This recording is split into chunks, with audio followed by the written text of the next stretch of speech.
Ton mental fabrique environ 6200 pensées par jour et 80% sont négatives. Autrement dit, ce petit vélo mental pédale toute la journée, rarement dans le bon sens. Et si aujourd'hui, tu te sens épuisé, stressé au travail, incapable de lâcher prise, ce n'est ni ton hypersensibilité, ni tes émotions le problème. Le vrai frein, c'est ton mental. Ce mental qui tourne en boucle, qui doute, qui anticipe le pire, au point que parfois tu te lèves déjà fatigué en te demandant qu'est-ce que je peux faire pour aller mieux. Je l'ai vécu. Moi aussi, j'ai longtemps été épuisée par un mental envahissant, du matin au soir. Toujours à analyser, à anticiper, à me remettre en question. Puis, j'ai appris à prendre du recul, à ne plus me laisser embarquer par mes pensées. Aujourd'hui, je me sens plus calme et plus confiante. Je suis sophrologue et préparatrice mentale, hypersensible moi aussi, et j'accompagne des hyperpensants en manque de confiance à faire exactement ce chemin. Comme Bernard, tireur sportif et entraîneur qui a retrouvé confiance, concentration et même plusieurs podiums aux championnats de France grâce à ce travail sur le mental. Dans cette vidéo, je vais te montrer le vrai rôle de ton mental, les deux conséquences majeures d'un mental envahissant dans ton travail et surtout comment reprendre le pouvoir avec un exercice simple et concret. Et si tu veux aller plus loin et qu'on applique tout ça ensemble, tu trouveras un lien en description pour travailler avec moi. Allez, on commence. Le vrai rôle de ton mental. Le mental n'est pas là pour te rendre heureux, heureuse. Il est là pour te protéger. Ton mental a une seule mission, assurer ta survie. Il analyse, anticipe, compare, imagine des scénarios, pas pour t'embêter, mais pour éviter le danger, l'échec, le rejet ou l'erreur. Le problème, c'est qu'aujourd'hui, il fonctionne encore comme s'il y avait un danger permanent, alors que dans ta vie quotidienne, et notamment au travail, le danger n'est pas réel. Il est interprété. Résultat, ton mental parle en continu. Et plus tu es hypersensible, plus il capte les détails. Et donc, il s'emballe plus vite. Ce n'est pas un mental défaillant, c'est un mental surentraîné à protéger, mais jamais à s'arrêter. Imagine que ton mental, c'est un garde du corps. À la base, son rôle est simple. Te protéger, surveiller, anticiper les dangers. Le problème, c'est que ce garde du corps est hyperactif. Il voit des menaces partout. Un mail un peu sec, un regard de travers, une remarque en réunion, une erreur possible.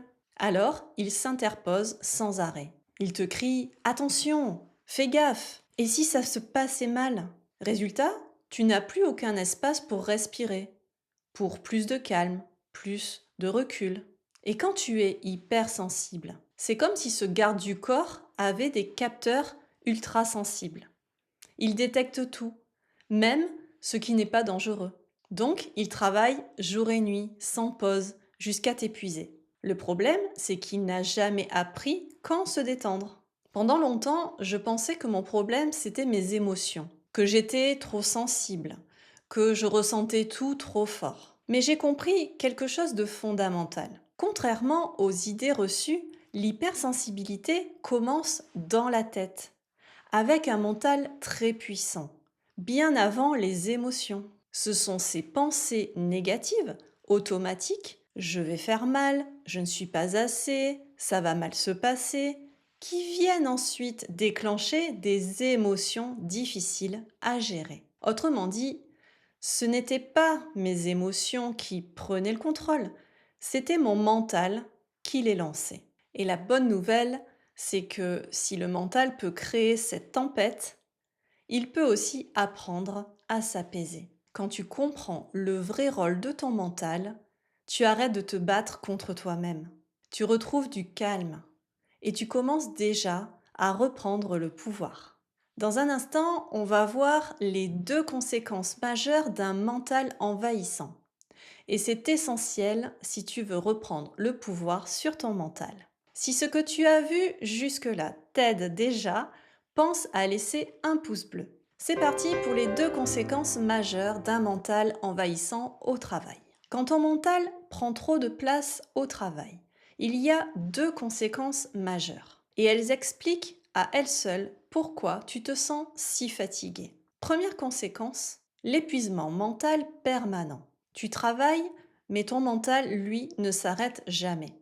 Même quand tu es en train de travailler, une partie de toi est déjà ailleurs, à anticiper la prochaine tâche, à rejouer une réunion passée, à te demander si tu as bien fait quelque chose, ou à t'inquiéter sur ce qui t'attend demain. Résultat, tu fais une journée complète. Mais ton cerveau, lui, en fait trois. Et c'est pour ça que tu te sens vidé, même sans avoir tant travaillé que ça. Et quand tu es hypersensible, tu captes aussi l'ambiance, les tensions, les non-dits. Ton mental analyse tout en permanence. Ce n'est pas un manque de capacité, c'est un trop-plein. Deuxième conséquence, la perte de confiance en soi. Plus ton mental parle fort, moins tu l'écoutes. Au travail, ça se traduit souvent par tu doutes de tes décisions, tu te surprépares ou tu procrastines, tu te compares beaucoup, tu minimises ce que tu fais bien. Ton mental prend toute la place et ta confiance n'a plus de place, elle, pour exister. À force, tu finis par croire que le problème, c'est toi. Et c'est là que beaucoup d'hypersensibles se trompent. Ils essaient de gérer leurs émotions, alors que le vrai levier, c'est d'apprendre à apaiser son mental. Et justement, dans la suite, je vais te montrer comment reprendre le pouvoir avec un exercice simple et concret. Et ce que je te décris là, je le vois très souvent chez les personnes que j'accompagne. Par exemple, Anne-Sophie, une cliente, est venue me voir pour deux choses très liées. Un manque de confiance en elle et une difficulté à s'exprimer clairement au travail, notamment pour un concours. Au départ, son mental prenait toute la place. Elle doutait, elle se retenait, elle s'épuisait à trop réfléchir. En travaillant d'abord sur la confiance, puis sur la préparation mentale de son concours, elle a retrouvé de l'énergie, de la motivation et surtout cette capacité à se sentir prête. Le jour du concours, son mental n'était plus un frein. Il était devenu un allié puissant. Et si tu te reconnais là-dedans, fatigué mentalement, pas à l'aise pour t'exprimer avec cette impression de ne jamais être vraiment prêt, prête, sache que ce n'est pas un manque de compétences. C'est juste un mental qui a besoin d'être rééduqué, pas combattu. Et la bonne nouvelle, c'est qu'on peut commencer tout de suite. L'exercice pour apaiser le mental. Je vais maintenant te proposer un exercice simple pour t'aider à reprendre le pouvoir sur ton mental, qui va t'aider à prendre du recul et à ne plus te sentir submergé par les obligations. On va faire une visualisation. Et oui, on va faire une montagne sans en faire une. Installe-toi confortablement, assis, assise. Si tu veux, tu peux fermer les yeux. Prends quelques respirations pour te recentrer. Inspire profondément par le nez. Tu sens tes épaules se lever légèrement. Et expire lentement par la bouche en relâchant tout. Maintenant, imagine une montagne devant toi. Elle représente tout ce qui te stresse en ce moment, surtout au travail. Les dossiers, les échéances, les attentes, le besoin de bien faire, la peur du jugement. Et là, tout de suite, elle te paraît immense. Tu es au pied et tu ne vois même pas le sommet. Prends un moment pour ressentir ce que ça crée en toi.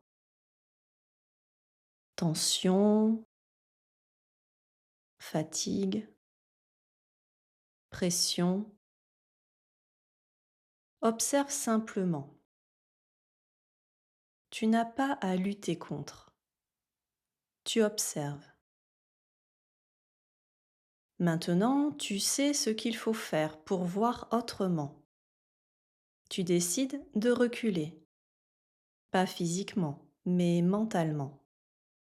Tu recules doucement. Et plus tu recules, plus tu vois la montagne dans son ensemble. Ce qui était effrayant devient plus neutre, même un peu accueillant. Et là, tu vois mieux. Il y a des zones de lumière, des chemins possibles, des endroits où tu pourrais commencer. Tu comprends que tu n'as pas à tout faire d'un coup. Tu peux avancer par étapes, avec des pauses pour te ressourcer, comme si tu préparais une randonnée. Et si tu te dis il y aura d'autres montagnes après, c'est normal. Mais maintenant, tu sais que tu peux les anticiper. Tu as compris que le stress diminue quand tu vois la situation dans son ensemble. Prends encore quelques respirations profondes. Et à chaque inspiration, tu sens une confiance douce se poser en toi. Tu visualises ton ascension. Tu te sens plus calme, plus capable. Quand tu te sens prêt, prête, reviens doucement dans le moment présent avec moi et ouvre tranquillement les yeux. Tu es toujours toi, mais tu es un peu plus calme, un peu plus confiant, confiante. Cet exercice ne sert pas juste à te détendre quelques minutes. Il t'entraîne à prendre du recul dès que ton mental s'emballe, à voir les tâches comme une montagne que tu peux découper et avancer sans t'épuiser, même dans une journée de travail stressante. Si tu veux aller plus loin sur ton mental, regarde maintenant cette méditation du soir pour hypersensibles, détente profonde, mental apaisé et sommeil rapide. Prends soin de toi.